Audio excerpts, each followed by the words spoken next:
ನಮ್ಮ ದೃಶ್ಯ ಮಾಧ್ಯಮ ಹಾಗೂ ಮುದ್ರ ಮಾಧ್ಯಮದ ಎಲ್ಲ ವರದಿಗಾರರಿಗೆ ಈ ಒಂದು ಪತ್ರಿಕಾಗೋಷ್ಠಿಗೆ ನಮ್ಮನ್ನೆಲ್ಲರಿಗೂ ಸ್ವಾಗತವನ್ನು ಮಾಡ್ತಾನೆ. ಇವತ್ತು ದಿನಾಂಕ 22/11/2024 ಶ್ರೇಷ್ಠ ದಾಸರಾದಂತಹ ಕನಕದಾಸರ 537ನೆಯ ಜನ್ಮದಿನದ ಉತ್ಸವವನ್ನು ಹುನಗುಂದ ಹಾಗೂ ಇಳಕಲ್ ಉಭಯ ತಾಲೂಕಿನ ಆಲಮತ ಸಮಾಜ ಆಶ್ರಯದೊಂದಿಗೆ ಮತ್ತು ಹುನೂರು ಜಿಲ್ಲಾ ಪಂಚಾಯಿತಿಯ ಸಮಗ್ರ ಎಲ್ಲ ಸಮುದಾಯಗಳ ಒಂದು ನೇತೃತ್ವದಲ್ಲಿ ಮತ್ತು ಹುನಗುಂದ ಹಾಗೂ ಇಳಕಲ್ ತಾಲೂಕು ಆಡಳಿತದ ಅಡಿಯಲ್ಲಿ ನಡೆಯುವಂಥ ಈ ಒಂದು ವಿಶೇಷವಾದ ಜಯಂತ್ಯೋತ್ಸವದ ಕಾರ್ಯಕ್ರಮ ಹಾಗೂ ಕನಕದಾಸರ ಕಂಚಿನ ಪುತ್ಥಳಿ ಅನಾವರಣ ಸಮಾರಂಭ. ಈ ಒಂದು ಸಮಾರಂಭದ ದಿವ್ಯ ಸಾನ್ನಿಧ್ಯವನ್ನು ವಹಿಸಿರುವಂಥ ಪರಮ ಪೂಜ್ಯ ಡಾಕ್ಟರ್ ಶಿವಕುಮಾರ ಮಹಾಸ್ವಾಮಿಗಳು, ನಿರಂತರ ದಾಸೋಹ ಮಠ ಸಿದ್ಧವಿಕೊಳ್ಳ ಹಾಗೂ ಪರಮ ಪೂಜ್ಯ ಶ್ರೀ ಬಸವರಾಜ ದೇವರು ರೇವಣಸಿದ್ದೇಶ್ವರ ಮಠ ಮೈಸೂರು, ಹುಣಸೂರು ಹಾಗೂ ಧಾರವಾಡ ಅವರ ಒಂದು ಸಾನ್ನಿಧ್ಯದಲ್ಲಿ ಮತ್ತು ಪರಮ ಪೂಜ್ಯ ಶ್ರೀ ರೇವಣಸಿದ್ದೇಶ್ವರ ಗುರುವಿನ ರೇವಣಸಿದ್ದೇಶ್ವರ ಪೀಠ ಸ್ವರೂಪ ಈ ಪೂಜ್ಯರ ಒಂದು ಸಾನ್ನಿಧ್ಯದಲ್ಲಿ ಮತ್ತು ಈ ಕಾರ್ಯಕ್ರಮವನ್ನು ಉದ್ಘಾಟನೆಯನ್ನು ಮಾಡ್ತಿರುವಂಥ ಸನ್ಮಾನ್ಯ ನಮ್ಮ ಬಾಗಲಕೋಟೆ ಕ್ಷೇತ್ರದ ಜನಪ್ರಿಯ ಶಾಸಕರು, ಹಿಂದಿನ ಸಂಸದರು, ಸಚಿವರಾದಂಥ ಸನ್ಮಾನ್ಯ ಎಚ್.ವೈ. ಸಾಹೇಬರು ಮತ್ತು ವಿಶೇಷ ಆಹ್ವಾನಿತ ಏನು ಈ ಒಂದು ಕಾರ್ಯಕ್ರಮಕ್ಕೆ ಕನಕದಾಸರ ಭಾವಚಿತ್ರಕ್ಕೆ ಒಂದು ಪುಷ್ಪಾರ್ಪಣೆಯನ್ನು ಅರ್ಪಿಸಲಿರುವಂಥ ನಮ್ಮ ಕುಷ್ಟಗಿ ಮತಕ್ಷೇತ್ರದ ಶಾಸಕರು, ಮುಖ್ಯ ಸಚೇತಕರು ಆದಂಥ ಸನ್ಮಾನ್ಯ ಶ್ರೀ ದೊಡ್ಡಗೌಡ ಎಚ್. ಪಾಟೀಲ್ ಅವರ ಒಂದು ನೇತೃತ್ವದಲ್ಲಿ ಮತ್ತು ಇನ್ನೋರ್ವ ವಿಶೇಷ ಆಹ್ವಾನಿತರಾದಂಥ ಮಾಜಿ ಶಾಸಕರು, ಜಿಲ್ಲಾ ಕಾಂಗ್ರೆಸ್ಸಿನ ಅಧ್ಯಕ್ಷರಾದಂಥ ಸನ್ಮಾನ್ಯ ಎಚ್.ಜಿ. ನಂಜನಮಠ ಅವರು ಮತ್ತು ಈ ಕಾರ್ಯಕ್ರಮದ ಅತಿಥಿಗಳಾಗಿ ಸನ್ಮಾನ್ಯ ಆಲಮತ ಸಮಾಜದ ಮುಖಂಡರಾದಂಥ ಶಶಿಕಾಂತ್ ಎಚ್. ಪಾಟೀಲ್ ಅವರು ಮತ್ತು ನಮ್ಮ ಹುನಗುಂದ ಬ್ಲಾಕ್ ಕಾಂಗ್ರೆಸ್ನ ಅಧ್ಯಕ್ಷರಾದಂಥ ಗಂಗಾಧರ ದೊಡ್ಮನಿ ಅವರು ಮತ್ತು ಮಾಜಿ ಜಿಲ್ಲಾ ಪಂಚಾಯತ್ ಅಧ್ಯಕ್ಷರು, ಸದಸ್ಯರು ಹಾಗೂ ಕನಕದಾಸ ಸೌಹಾರ್ದ ಬ್ಯಾಂಕಿನ ಅಧ್ಯಕ್ಷರಾದಂಥ ವೀರೇಶ್ ಉಳ್ಳೋಡಿಯವರು ಮತ್ತು ನಮ್ಮ ಇಳಕಲ್ ಬ್ಲಾಕ್ ಕಾಂಗ್ರೆಸ್ಸಿನ ಅಧ್ಯಕ್ಷರಾದಂಥ ಅಬ್ದುಲ್ ರಜಾಕ್ ಕಟ್ಗಾರ್ ಅವರು, ಶಾಂತಕುಮಾರ್ ಶೆಟ್ಟೂರ್ ಅವರು, ವೆಂಕಟೇಶ್ ಸಾಕಾ ಅವರು, ಶರಣಪ್ಪ ಅಬ್ದಾಳ್ ಅವರು ಮತ್ತು ಇದರ ಒಂದು ನೇತೃತ್ವವನ್ನು ಈ ಕಾರ್ಯಕ್ರಮಕ್ಕೆ ಚಾಲನೆಯನ್ನು ನೀಡ್ತಿರುವಂಥ ನಮ್ಮ ಹುನಗುಂದ ಬ್ಲಾಕ್ನ ಹಿಂದುಳಿದ ವರ್ಗದ ಅಧ್ಯಕ್ಷರು, ಶಿಕ್ಷಕರು, ಆತ್ಮೀಯರಾದಂಥ ವಿಜಯಮಾನ್ಯ ಶ್ರೀಮತಿ ಮತ್ತು ನಮ್ಮ ಎಲ್ಲ ಸಮಾಜ, ಹುನೂರು ಜಿಲ್ಲಾ ಪಂಚಾಯಿತಿಯ ಮತ್ತು ತಾಲೂಕಿನ ಅವಳಿ ಏನು 7 ತಾಲೂಕಿನ ಹುನಗುಂದ ಹಾಗೂ ಇಳಕಲ್ ತಾಲೂಕಿನ ಎಲ್ಲ ಸಮಸ್ತ ಹಿರಿಯರೊಂದಿಗೆ, ಎಲ್ಲ ಸಮಾಜದ ಮುಖಂಡರೊಂದಿಗೆ ಈ ಒಂದು ಪುತ್ಥಳಿ ಅನಾವರಣ ಮತ್ತು ಕನಕದಾಸರ ಜಯಂತ್ಯೋತ್ಸವವನ್ನು ಇದೇ ದಿನಾಂಕ 22ರಂದು ಇವತ್ತು ಹಮ್ಮಿಕೊಳ್ಳಲಾಗಿದೆ. ಈ ಸಂದರ್ಭದಲ್ಲಿ ಈ ಕಾರ್ಯಕ್ರಮದ ಉದ್ಘಾಟನೆಗಾಗಿ ಆಗಮಿಸಿರುವಂಥ ಸನ್ಮಾನ್ಯ HY ಮೇಟಿ ಸಾಹೇಬರು ಮತ್ತು ನಮ್ಮ ಕುಷ್ಟಗಿ ಮತಕ್ಷೇತ್ರದ ಮುಖ್ಯ ಸಚೇತಕರಾದಂಥ ಸನ್ಮಾನ್ಯ ದೊಡ್ಡನಗೌಡ H. ಪಾಟೀಲ್ ಈ ಕಾರ್ಯಕ್ರಮದಲ್ಲಿ ವಿಶೇಷ ಆಹ್ವಾನಿತರಾಗಿ ಆಗಮಿಸ್ತಾ ಇದ್ದಾರೆ. ಆದ ಕಾರಣ ನಾನು ಮಾಧ್ಯಮದ ಸ್ನೇಹಿತರ ಮುಖಾಂತರ ನಮ್ಮ ತಾಲೂಕಿನ ಸಮಸ್ತ ಎಲ್ಲ ಸಮುದಾಯದ ಮುಖಂಡರಿಗೆ, ನಮ್ಮ ಪಕ್ಷದ ಕಾರ್ಯಕರ್ತರಿಗೆ ಎಲ್ಲರಿಗೂ ಆಹ್ವಾನವನ್ನು ಕೊಡ್ತಾ ಈ ಒಂದು ಸಭೆ ಯಶಸ್ವಿಯಾಗಲು ನಾನು ಮಾಧ್ಯಮದವರಿಗೂ ಕೂಡ ಆಹ್ವಾನವನ್ನು ಕೊಡ್ತೇನೆ.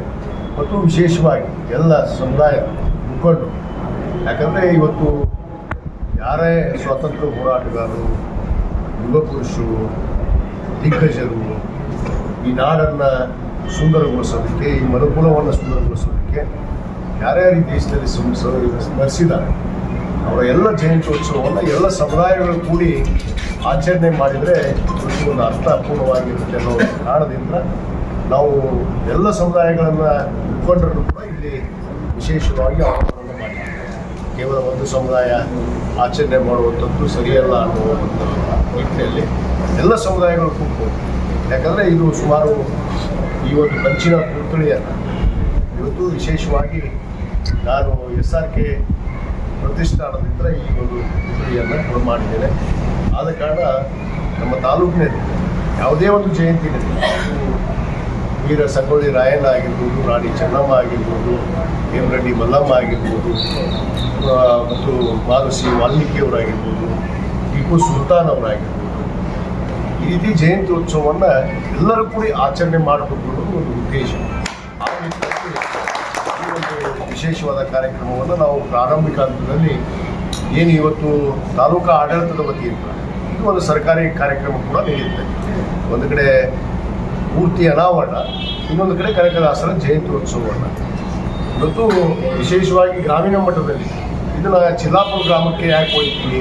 ಚಿಲ್ಲಾಪುರ ಗ್ರಾಮದ ವಿಶೇಷತೆ ಏನು ಅಂದರೆ, ಚಿಲ್ಲಾಪುರ ಗ್ರಾಮದಲ್ಲಿ ಈಗಾಗಲೇ ನಮ್ಮ ಆ ಭಾಗದ ಮುಖಂಡರು, ಆಲ್ಮತ ಸಮಾಜದ ಮುಖಂಡರು, ಎಲ್ಲ ಹಿರಿಯರು ಅವರ ಒಂದು ಸಂಕಲ್ಪ ಇತ್ತು. ಏನು ಒಂದು ಕಂಚಿನ ಮೂರ್ತಿಯನ್ನು ಅಲ್ಲಿ ಸ್ಥಾಪನೆ ಮಾಡಿ ಅನಾವರಣಗೊಳಿಸಬೇಕು ಅನ್ನೋದು ಒಂದು ಕನಸಾಗಿತ್ತು. ಆ ಕನಸನ್ನು ನನಸು ಮಾಡೋದ್ರ ಜೊತೆಗೆ ಈ ಆಚರಣೆಗಳನ್ನು ವಿಶೇಷವಾಗಿ ಎಲ್ಲ ಸಮುದಾಯಗಳು ಒಳಗೊಂಡು ಆಚರಣೆಯನ್ನು ಮಾಡಬೇಕು ಅಂದಾಗ ಒಂದು ಅರ್ಥಪೂರ್ಣವಾದ ಸಭೆಯಾಗ ಸ್ಥಾಪನೆ ಮಾಡಿ ಅನಾವರಣಗೊಳಿಸಬೇಕು ಅನ್ನೋದು ಒಂದು ಕನಸಾಗಿತ್ತು. ಆ ಕನಸನ್ನು ನನಸು ಮಾಡೋದ್ರ ಜೊತೆಗೆ ಈ ಆಚರಣೆಗಳನ್ನು ವಿಶೇಷವಾಗಿ ಎಲ್ಲ ಸಮುದಾಯಗಳು ಒಳಗೊಂಡು ಆಚರಣೆಯನ್ನು ಮಾಡಬೇಕು ಅಂದಾಗ ಒಂದು ಅರ್ಥಪೂರ್ಣವಾದ ಸಭೆ ಆಗುತ್ತೆ. ಯಾಕಂದರೆ ಯಾರಿಗೇ ಆಗಲಿ, ನಾವು ಯಾರೇ ಸ್ವಾತಂತ್ರ್ಯ ಹೋರಾಟಗಾರರಾಗಿರ್ಬೋದು, ಇವತ್ತು ಪ್ರವಾದಿಗಳಾಗಿರ್ಬೋದು, ಅನೇಕ ಈ ದೇಶವನ್ನು, ಈ ಸಮಾಜವನ್ನು ಸುಧಾರಣೆ ಮಾಡಿದಂಥ ಮಹಾಪುರುಷರ ಒಂದು ಜಯಂತ್ಯೋತ್ಸವವನ್ನು ಒಂದು ಅರ್ಥಪೂರ್ಣವಾಗಿ ಮಾಡಬೇಕು ಅನ್ನೋ ಒಂದು ವಿಶೇಷ ಒಂದು ಉದ್ದೇಶದಿಂದ ಈ ಕಾರ್ಯಕ್ರಮವನ್ನು ನಾವು ಗ್ರಾಮೀಣ ಮಟ್ಟದಲ್ಲಿ ಒಂದು ಹಮ್ಮಿಕೊಂಡಿದ್ದೇವೆ. ಚಿಲ್ಲಾಪುರದಲ್ಲಿ ಕೊನೆಯ ಹಳ್ಳಿ, ನನ್ನ ಮತಕ್ಷೇತ್ರದ ಕೊನೆಯ ಹಳ್ಳಿ, ಆ ಒಂದು ಕಡೆಭಾಗ ಇರುವಂಥ ಈ ಹಳ್ಳಿಯಲ್ಲಿ ಮತ್ತು ಮುಂಬರುವ ಜಯಂತಿಗಳನ್ನು ಕೂಡ ನಾವು ಗ್ರಾಮೀಣ ಮಟ್ಟದಲ್ಲೇ ಆಚರಣೆ ಮಾಡಬಹುದು. ತಾಲೂಕಾ ಮಟ್ಟದಲ್ಲಿ ಸಹಜವಾಗಿ ತಹಸೀಲ್ದಾರ್ ಕಚೇರಿಯಲ್ಲಿ ಭಾವಚಿತ್ರವನ್ನು ಇಟ್ಟು ಪೂಜೆ ಮಾಡಿ ಅಲ್ಲಿ ಕೇವಲ ಒಂದು ಪೂಜೆ ಸಲ್ಲಿಸುವ ಮುಖಾಂತರ ಆಚರಣೆ ಮಾಡ್ತಾ ಇತ್ತು. ಅದನ್ನು ಬದಲಾಯಿಸಿ ಇದು ಒಂದು ವಿಶೇಷ ಆಚರಣೆಯನ್ನಾಗಿ ಇನ್ನು ಮುಂದೆ ನಾವು ಗ್ರಾಮೀಣ ಮಟ್ಟದಲ್ಲಿ ಕೂಡ ಇದನ್ನು ಮಾಡಬೇಕು ಅನ್ನೋ ಒಂದು ಉದ್ದೇಶವನ್ನು ಹೊಂದಿ ಈ ಕಾರ್ಯಕ್ರಮವನ್ನು ಹಮ್ಮಿಕೊಂಡಿದ್ದೇವೆ. ಆದ ಕಾರಣ ನಾನು ಸಮಸ್ತ ಹುನಗುಂದ ಹಾಗೂ ಇಳಕಲ್ ತಾಲೂಕಿನ ಎಲ್ಲ ಪಕ್ಷಾತೀತವಾಗಿ, ಜಾತ್ಯತೀತವಾಗಿ ಇವತ್ತು ಈ ಕಾರ್ಯಕ್ರಮ ನಡೀತಾ ಇದೆ. ಯಾವುದೇ ಪಕ್ಷದ ಅಡಿಯಲ್ಲಿ ನಾವು ಮಾಡ್ತಾ ಇಲ್ಲ. ತಾಲೂಕು ಆಡಳಿತ ಒಂದು ಆಚರಣೆ ಇದೆ, ಆದರೆ ಹಾಲಮತ ಸಮಾಜದ ಒಳಗೊಂಡು ಮತ್ತು ಎಲ್ಲ ಸಮುದಾಯಗಳ ಒಳಗೊಂಡು ಪಕ್ಷಾತೀತವಾಗಿ, ಜಾತ್ಯತೀತವಾಗಿ ಈ ಕಾರ್ಯಕ್ರಮವನ್ನು ಹಮ್ಮಿಕೊಂಡಿದ್ದೇವೆ. ಅದಕ್ಕೆ ಆ ಕಾರ್ಯಕ್ರಮಕ್ಕೆ ನಾನು ಎರಡೂ ತಾಲೂಕಿನ ಸಮಸ್ತ ಜನರಿಗೆ, ಸಮುದಾಯದ ಎಲ್ಲ ಮುಖಂಡರುಗಳಿಗೆ, ತಾಯಿಯಂದಿರಿಗೆ, ಯುವಕರಿಗೆ ಈ ಸಂದರ್ಭದಲ್ಲಿ ನಾವು ಆಹ್ವಾನವನ್ನು ಕೊಡ್ತೇನೆ. ಈ ಕಾರ್ಯಕ್ರಮದಲ್ಲಿ ಬಂದು ಭಾಗವಹಿಸಿ ಈ ಒಂದು ಕನಕದಾಸರ ಒಂದು ಪವಿತ್ರವಾದ ಒಂದು ಜಯಂತ್ಯೋತ್ಸವವನ್ನು ಅರ್ಥಪೂರ್ಣವಾಗಿ ಆಚರಣೆ ಮಾಡೋಣ. ನಾವೆಲ್ಲ ಬಂದು ಕೈ ಜೋಡಿಸ್ಬೇಕು ಅಂತೇಳಿ ತಮ್ಮಲ್ಲಿ ಎಲ್ಲರಿಗೂ ವಿನಂತಿ ಮಾಡಬೇಕು. ಈ ಕಾರ್ಯಕ್ರಮದ ಭೂಪ್ರವೇಶವನ್ನು ಯಾವ ರೀತಿ ಮಾಡಬೇಕು, ಯಾವ ರೀತಿ ಕಾರ್ಯಕ್ರಮಗಳನ್ನು ನಡೆಸಬೇಕು, ಅದು ಏನೇನು ವ್ಯವಸ್ಥೆಗಳ ಬಗ್ಗೆ ನಮ್ಮ ನೇತೃತ್ವ ವಹಿಸುವಂಥ ವಿಜಯ ಮಾತೇಶ್ ಗದ್ದಿನಕೇರಿಯವರು ಅದರ ಈ ಒಂದು ಪತ್ರಿಕಾಗೋಷ್ಠಿಯನ್ನು ಮುಂದುವರಿಸ್ತಾರೆ. ಅದಕ್ಕೆ ಮಾಧ್ಯಮದ ಸ್ನೇಹಿತರಿಗೆ ಆ ಕಾರ್ಯಕ್ರಮಕ್ಕೆ ತಾವು ಕೂಡ ಆಗಮಿಸಿ ಈ ಈ ಕಾರ್ಯಕ್ರಮವನ್ನು ಯಶಸ್ವಿಗೊಳಿಸಬೇಕು ಅಂತೇಳಿ ತಮ್ಮಲ್ಲಿ ಕೂಡ ವಿನಂತಿ ಮಾಡಿಕೊಂಡು ನನ್ನ 2 ಮಾತು ಮುಗಿಸ್ತೇನೆ. ಮುಂದೆ ನಮ್ಮ ವಿಜಯ ಮತೇಶ್ ಕತ್ತಲಕಿಯವರು ಅದರ ಬಗ್ಗೆ ಹೇಳ್ತಾರೆ. ಈ ದೇಶ ಕಂಡ ಅಪ್ರತಿಮ ಸ್ವಾತಂತ್ರ್ಯ ಹೋರಾಟಗಾರರಂತ ಶ್ರೀಮತಿ ಝಾನ್ಸಿ ಲಕ್ಷ್ಮೀಬಾಯಿ 1829ರಲ್ಲಿ ಇವತ್ತು ದೇಶದ ಸ್ವಾತಂತ್ರ್ಯಕ್ಕಾಗಿ ಖಡ್ಗವನ್ನು ಎತ್ತಿ ಇವತ್ತು ವಿಧವೆ ಆದರೂ ಕೂಡ ಗಂಡನ ಕಳ್ಕೊಂಡು ಇವತ್ತು ವಿಧವೆ ಆದರೂ ಕೂಡ ಬೆನ್ನಿಗೆ ಒಂದು ಮಗುವನ್ನು ಕಟ್ಕೊಂಡು ಈ ದೇಶದ ಸ್ವಾತಂತ್ರ್ಯಕ್ಕಾಗಿ ಹೋರಾಟ ಮಾಡಿದಂಥ ಝಾನ್ಸಿ ಲಕ್ಷ್ಮೀಬಾಯಿಯವರ ಒಂದು ಜಯಂತಿ ಉತ್ಸವ ಹಾಗೂ ಈ ದೇಶ ಕಂಡ ಒಬ್ಬ ಉಕ್ಕಿನ ಮಹಿಳೆ, ದುರ್ಗೆ ಅನಿಸ್ಕೊಂಡಿರುವಂಥ ಮಹಿಳೆ, ದುರ್ಗೆ ಅಂತ ಅನಿಸ್ಕೊಂಡಿರುವಂಥ ಮಹಿಳೆ ದಿವಂಗತ ಶ್ರೀಮತಿ ಇಂದಿರಾ ಗಾಂಧಿಯವರ ಒಂದು ಜನ್ಮದಿನ. ಈ 2 ಜಯಂತಿ ಉತ್ಸವವನ್ನು ಇವತ್ತು ಭಾಳ ಅರ್ಥಪೂರ್ಣವಾಗಿ ಇಬ್ಬರು ಈ ದೇಶ ಕಂಡ ಒಬ್ಬ ಉಕ್ಕಿನ ಮಹಿಳೆಯರು ಅನಿಸ್ಕೊಂಡಿರುವಂಥ ಆ ಮಹಿಳೆಯರ ಒಂದು ಜಯಂತಿ ಉತ್ಸವವನ್ನು ಇವತ್ತು ನಾವು ಎಲ್ಲರ ಜಯಂತಿಯನ್ನು ಮಾಡುವ ಹಾಗೆ ಎಲ್ಲ ಜಯಂತಿಯನ್ನು ಕೂಡ ಅವರ ಜಯಂತ್ಯೋತ್ಸವದ ಅಂಗವಾಗಿ ನಾವು ಆಚರಣೆ ಮಾಡ್ತೀವಿ. ಅದರಂತೆ ಇವತ್ತು ಝಾನ್ಸಿ ಲಕ್ಷ್ಮೀಬಾಯಿಯವರು ಮತ್ತು ಶ್ರೀಮತಿ ಇಂದಿರಾ ಗಾಂಧಿಯವರು ಈ ದೇಶ ಕಂಡ ಒಬ್ಬ ಉಕ್ಕಿನ ಮಹಿಳೆ ದುರ್ಗೆ ಎನಿಸಿಕೊಳ್ಳುವಂಥ ಸುಮಾರು 18 ವರ್ಷಗಳ ಕಾಲ ಈ ದೇಶದ ಪ್ರಧಾನಿಗಳಾಗಿ ಈ ದೇಶದ ಬಡಬಗ್ಗರಿಗೆ, ದೀನದಲಿತರಿಗೆ, ವಿಶೇಷವಾಗಿ ಬಡಬಗ್ಗರಿಗೆ, ದೀನದಲಿತರಿಗೆ, ಹಿಂದುಳಿದ ವರ್ಗದವರಿಗೆ, ಅಲ್ಪಸಂಖ್ಯಾತರಿಗೆ, ಇವತ್ತು ಎಲ್ಲ ಜಾತಿಗೆ ಇವತ್ತು ನ್ಯಾಯ ಕೊಟ್ಟಂಥ ತಾಯಿ. ಭೂ ಸ್ವಾಧೀನ ಕಾಯ್ದೆಯನ್ನು ತಂದು ಅದಕ್ಕೇನು ಉಳುವಣೆ ಒಡೆಯ ಅನ್ನೋ ಒಂದು ಕಾನೂನನ್ನು ತಂದು ಮತ್ತು 20 ವರ್ಷದ ಕಾರ್ಯಕ್ರಮಗಳನ್ನು ಕೊಡೋದ್ರ ಮುಖಾಂತರ ಈ ದೇಶದ ಬಡತನವನ್ನು ನಿರ್ವಹಣೆ ಮಾಡಿ ಈ ದೇಶದ ಬಡವರಿಗೆ ರೋಟಿ ಕಪಡ ಮಕಾನ್ ಅನ್ನೋ ಒಂದು ಘೋಷಣೆ ಮುಖಾಂತರ ಎಲ್ಲರಿಗೂ ಇವತ್ತು ಆಶ್ರಯವನ್ನು ಕೊಟ್ಟಂಥ ತಾಯಿ ಅದು ಶ್ರೀಮತಿ ಇಂದಿರಾ ಗಾಂಧಿಯವರು. ಅವರ ಒಂದು ಜಯಂತ್ಯೋತ್ಸವವನ್ನು ನಮ್ಮ ಪಕ್ಷದ ವತಿಯಿಂದ ಮತ್ತು ಎಲ್ಲ ಸಮುದಾಯದ ಜನರ ಒಂದಿಗೆ ನಾವು ಏನು ಭಾಳ ಸಂತೋಷದಿಂದ ಆಚರಣೆಯನ್ನು ಮಾಡಿದ್ದೇವೆ.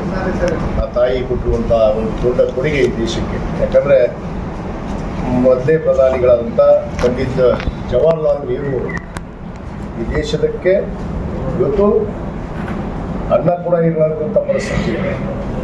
ಆ ಪರಿಸ್ಥಿತಿಯನ್ನು ಇವತ್ತು ಈ ಮಟ್ಟಕ್ಕೆ ಬೆಳೆಯೋದಕ್ಕೆ ಕಾರಣೀಭೂತರಾದಂಥ ಮೊದಲನೇ ಪ್ರಧಾನಮಂತ್ರಿ ಆದಂಥ ಪಂಡಿತ್ ಜವಾಹರ್ಲಾಲ್ ನೆಹರು ಅವರು, ಅವರ ಸುಪುತ್ರಿ ಶ್ರೀಮತಿ ಇಂದಿರಾ ಗಾಂಧಿಯವರು ಕೂಡ ಈ ದೇಶಕ್ಕೆ ಅನೇಕ ಕೊಡುಗೆಗಳನ್ನು ತಮ್ಮ ಯೋಜನೆ ಮುಖಾಂತರ ಕೊಡೋದ್ರ ಮುಖಾಂತರ ಬಡವರನ್ನ, ದೀನದಲಿತರನ್ನ, ಅಲ್ಪಸಂಖ್ಯಾತರನ್ನ, ಇನ್ನೊಂದು ವರ್ಗವನ್ನು ಎತ್ತಿಡಿದಂಥ ತಾಯಿ ಶ್ರೀಮತಿ ಇಂದಿರಾ ಗಾಂಧಿಯವರ ಜಯಂತ್ಯೋತ್ಸವವನ್ನು ಈಗ ಆಚರಣೆ ಮಾಡಿದರು.